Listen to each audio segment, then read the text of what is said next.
So hi bro. Hi. మన పిఠాపురంలో మొదటిసారిగా ఆవిర్భావ సభ పెడుతున్నారు. సో ఎలా అనిపిస్తుంది? అదే ఒకసారి పిఠాపురం ఊపిరి పీల్చుకుంటుంది. మొన్న నేను పిఠాపురం వెళ్తే కొంచెం జనాలందరూ కూడా డిసప్పాయింట్ అయ్యారు. ఏంటి పట్టించుకోవట్లేదు, మర్చిపోయాడా అంటే ఓట్లు వేసాం కదా అది ఇది అని చెప్పి కొంచెం మంది ఫీల్ అయ్యారు. ఓపెన్గా మాట్లాడుకుందాం. కొంతమంది నాకు డైరెక్ట్గా మాట్లాడారు. పిఠాపురంలో నాకు తెలిసి ఈ వీడియో చూస్తే వాళ్ళందరూ కూడా అరే అమ్మ విజయ్ నిజం మాట్లాడుతున్నాడు అనుకుంటారు. సో వాళ్ళకి కొంచెం నమ్మకం కలిగింది ఈ 14వ తారీఖున జరిగే ఒక సభ. ఎందుకంటే ఎక్కడి నుంచి వచ్చామో మర్చిపోకూడదు కదా. సో కొంచెం టైం తీసుకున్నారు. ఇంచుమించు సంవత్సరం అయిపోతుంది దగ్గరలో ఎలక్షన్స్ అయ్యి. అది ఉండాలి, కొంచెం నమ్మకం కలిగించాలి.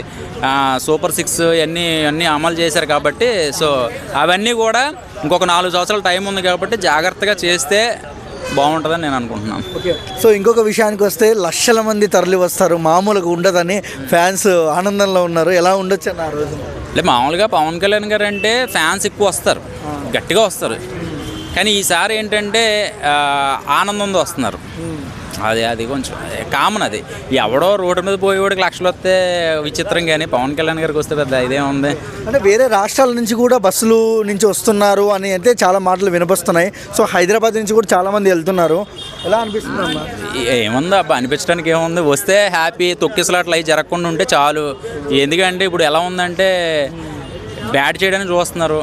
ఇప్పుడు ఎవడో కూడా బళ్ళ మీద వాటి మీద ఉత్సాహంగా వెళ్ళిపోయి పవన్ కళ్యాణ్ గారి అభిమానంతో వెళ్ళిపోయి యాక్సిడెంట్లు అవ్వకుండా ఉండి జాగ్రత్తగా ఉంటే చాలు. ముందు అది గుర్తుపెట్టుకుని బయలుదేరితే ఇప్పుడు లక్షల మంది రాకపోయినా పవన్ కళ్యాణే, వచ్చినా పవన్ కళ్యాణే. సో దాని గురించి మనం హైప్ తీసుకోకూడదు.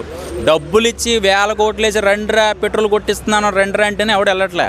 పవన్ కళ్యాణ్ గారికి అదేం పిలుపు అవసరం లేదు, వచ్చేస్తారు జనం. ఆడకని ప్రమాదాలు జరగకుండా ఉంటే చాలు. అండ్ వైసీపీ వాళ్ళ పరిస్థితి ఏంటి ఈ సభతో? ఏముందో చూస్తున్నాం కదా ఆల్రెడీ. కానీ ఏంటంటే ఒకటి గుర్తుపెట్టుకోవాలి, ఇక్కడ వైసీపీ లేకపోతే కూటమి ప్రభుత్వం కాదు.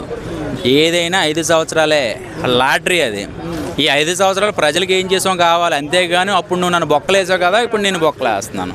నేను రేపొద్దు నా ప్రభుత్వం వచ్చింది కదా, మీ అందరిని గుర్తుపెట్టుకుని ఇది రాసుకుంటున్నాను, మీ అందరిని బొక్క ఇదే సరిపోతుంది. జరుగుతున్నాయి కదా కొన్ని అరెస్టులు, మళ్ళీ దాన్ని ఎలా చూడొచ్చు అన్న మనం?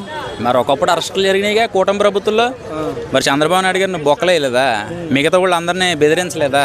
ఇప్పుడు జరిగే పోసాని కానివచ్చు, రేపు విడతల రజని కూడా అరెస్ట్ చేస్తారు అంటున్నారు, మళ్ళీ రోజా అని కూడా అంటున్నారు. సో కరెక్టేనా ఈ అరెస్టులు?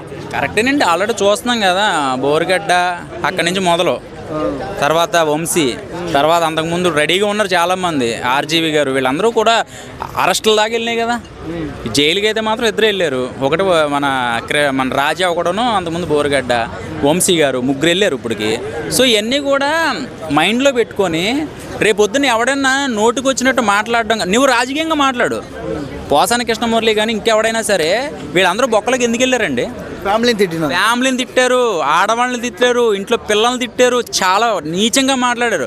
ఇది దానికి ఏదో అక్రమ అరెస్టులు అంటున్నారు. నీ ఇంట్లో ఆడపిల్లని కూడా తిడితే ఊరుకుంటావా? నీ ఇంట్లో ఎవడన్నా ఆడదాన్ని తిడితే ఊరుకుంటావా? పవన్ కళ్యాణ్ నిజంగా తిట్టచ్చు, ఆ రైట్స్ ఉన్నాయి. వాళ్ళ ఫ్యామిలీని తిట్టాడు, అందరూ తిట్టారు.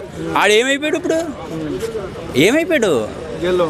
బిక్కు మన దడొచ్చేస్తుంది జీపులు ఎక్కుతుంటే. సీతయ్య సినిమాలోనూ రేప్ చేసిన క్యారెక్టర్ని మన హీరో మొత్తం స్టేట్లను తిప్పుతూ ఉంటాడు. ఈ స్టేషన్కి వెళ్తే ఆ స్టేషన్ దగ్గర ఈ స్టేషను, ఇక్కడి నుంచి అక్కడికి పరుగులు పెట్టిస్తారు. ఆ సినిమా గుర్తొచ్చింది నాకు. అందులో కూడా పోసాని కృష్ణమురళి క్యారెక్టర్ సీతయ్య సినిమాలో ఏదైతే క్యారెక్టర్ చేశాడో నిజ జీవితంలో కూడా అదే క్యారెక్టర్ జరిగింది. ఆయన తిట్టిన తిట్లేటండి. నువ్వు షూటింగ్కి వెళ్తే పనోడితో అవన్నీ అంత అసభ్యకరంగా మాట్లాడాడు. ఇప్పుడు మాట్లాడడానికి ఎందుకు కట్స్ రావట్లేదు ప్రతి ఒక్కడికి అంటే ఏంటంటే భయాన్ని లోపల దాచుకుని పైకేదో మాట్లాడుతున్నట్టుంది.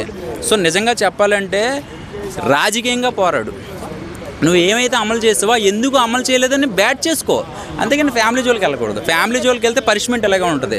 నిజంగా ఇప్పుడున్న అరెస్టులన్నీ కూడా రానున్న రోజుల్లో కూటమి ప్రభుత్వం ఉంటుందో లేదో తెలియదు, కానీ ఒకవేళ లేకపోతే కనుక మళ్ళీ జనాలు ఇప్పుడు అరెస్టులు కాదు, అప్పుడు చంపేస్తారు ఒక్కొక్కడిని. ఇది మాత్రం గుర్తుపెట్టుకుని ఎవడైనా సరే మాట్లాడేటప్పుడు ఒళ్ళు జాగ్రత్తగా పెట్టుకుని మాట్లాడితే బాగుంటుంది, చాలా బాగుంటుంది. లేదంటే రాజకీయము, సీఎంలు ప్రజలకు న్యాయం చేస్తున్నామా లేదని పక్కన పెడితే ముందు ఈ అరెస్టులు, జైళ్ళు నిండిపోతాయి. ఇంకా విస్తరణ పెంచాలన్నమాట. రానున్న రోజు అలా తయారైంది చెప్పాలంటే. భయంగా బతకాల్సి వస్తుంది. ఏం మాట్లాడాలన్నా అంటే డబ్బులు ఇచ్చి తిట్టించుకోవడం ఏంటి? ఇదేనా ప్రమోషన్, సినిమా ప్రమోషన్ పెంచు పెంచు పెంచు అనడానికి. డబ్బులు ఇచ్చి ప్రమోషన్ అనేది సినిమాలకు ఉంది కానీ రాజకీయానికి తిట్టడానికి లేదు.